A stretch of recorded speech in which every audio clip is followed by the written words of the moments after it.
আমাকে অনেকেই বলে করলার মতো হেলদি সবজি বাড়িতে বাচ্চারা একদম খেতে চায় না। তো চলুন আজকের রেসিপিটা দেখে নিন। তো এই রেসিপিটা এরমভাবে বানিয়ে দেবেন, বাচ্চারাও খাবে, বয়স্করাও খাবে, সবাই খাবে। চলুন দেখে নিই। তো একদম সিম্পল রেসিপি। আমি করলা নিয়েছি, বড় করলাটা যেগুলো হয় সেগুলো যে কোনো করলা বানিয়ে নেবেন। এরকম প্রথমে গোল গোল করে কেটে সেমি সার্কেল করে নিয়েছি, তার সাথে অল্প একটু আলু নিয়েছি, এরকম 3 কোণে করে মোটামুটি একটু থিক করে কেটে নিয়েছি, খুব বেশি থিক নয় কিন্তু, দিয়ে ধুয়ে সুন্দর করে নিয়ে নিয়েছি। চলুন গ্যাসের সামনে চলে এসেছি।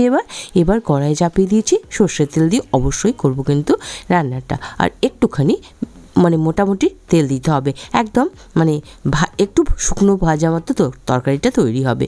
তো চলুন খুব সুন্দর করে গরম করে নিলাম, কালো জিরা দিয়ে দিলাম, আর কড়াইয়ে তেলটা ভীষণভাবে ছড়িয়ে নিলাম। এখানে কি দেখছেন বন্ধুটা, আদাগুলোকে কুচি কুচি করে কেটে নিয়েছি, এরকম করেই দেবেন কিন্তু দারুণ টেস্ট খুলবে। এইভাবেই খাইয়ে দেবেন বাচ্চাদেরকে। দিয়ে কাঁচা লঙ্কা সেটাকেও কুচি কুচি করে কেটে নিয়েছি, আমি কম দিয়েছি, আপনারা একটু বাড়িয়ে দিতে পারেন। আর দিয়ে দিলাম পেঁয়াজের স্ট্রিপগুলোকে খুলে খুলে পাতলা পাতলা করে কেটে নিয়েছি। খুব ভালো ভাজা হয় এরকম করে কাটলে, সুন্দরভাবে গলে যায়। ব্যাস একটুখানি চালিয়ে নেব, একটু হাই হিটে কিন্তু কাজটা করে নেব। তারপর যাব নেক্সট স্টেপে কিছুই না, ওই যে বললাম ভীষণ সিম্পল একটা রান্না।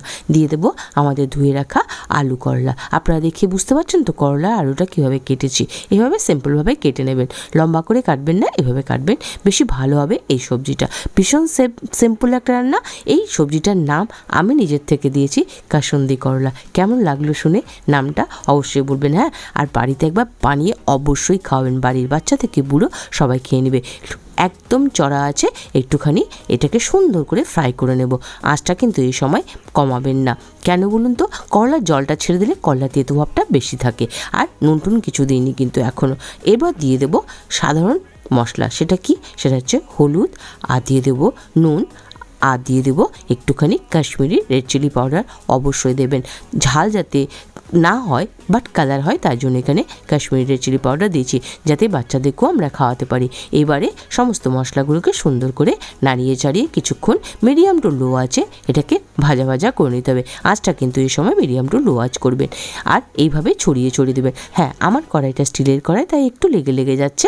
আপনারা মোটা তলার কড়াই নেবেন, তাহলে হয়তো এই প্রবলেমটা হবে না। দিয়ে ঢেকে দিলাম এই মিনিট 2-এর জন্য। আঁচটাকে একদম সিম করে কিন্তু ঢেকে দিতে হবে।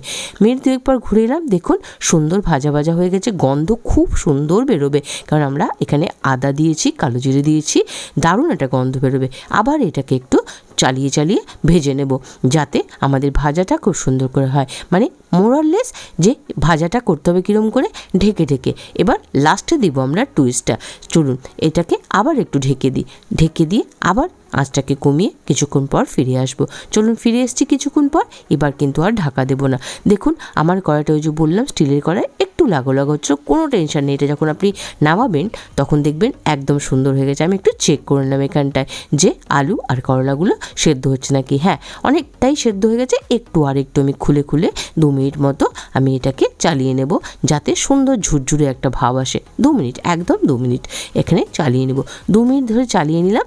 তারপরে লাস্টে এবার দেবো আমি আমার টুইস্ট, যে টুইস্টটার জন্য আপনার বাচ্চা থেকে বুড়ো ঘরের সবাই খেয়ে নেবে, সেটা হচ্ছে কাসুন্দি। একটু বেশি করে কাসুন্দি দিলাম, খুব বেশি নয়, মোটামুটি 1 চামচ মতো কাসুন্দি দিলাম। আমার কোয়ান্টিটিটা কম, আপনার কোয়ান্টিটি বেশি থাকে তাহলে একটু বেশি করে দেবে। দিয়ে চালিয়ে নেব। এই সময় কিন্তু আঁচটা বন্ধ করে দিয়েছি আমি।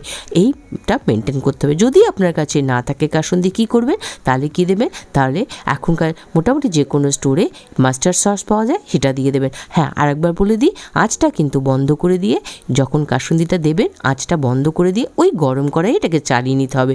খুব সুন্দর করে এটাকে এদিক ওদিক করে নাড়িয়ে নিতে হবে, যাতে সমস্ত করলা আর আলুতে কাসুন্দিটা আমাদের এসে যায়। এবারে এরকম করে স্প্রেড করে কিছুক্ষণ আমি ঢাকা চাপা দিয়ে স্ট্যান্ডিং টাইম দিয়ে, যাতে গরমের মধ্যে সুন্দরভাবে থাকে এটা, আর নিচটা ছেড়ে যায়। তারপরে করে দেবো সার্ভ। কীরকম লাগলো বলুন তো? এরম করলা করে দিলে আপনার বাচ্চা খাবে না? অবশ্যই খাবে।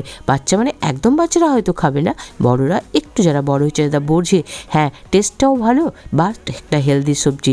তো চলুন আজকে দেখা হলো এরম একটা সিম্পল টেস্টি রেসিপির সাথে, যেটা আপনার ঘরের বাচ্চারা খেতে চায় না, তার সাথে দেখা হবে এরপরে ভিডিওতে এরম সিম্পল টেস্টি রেসিপির সাথে।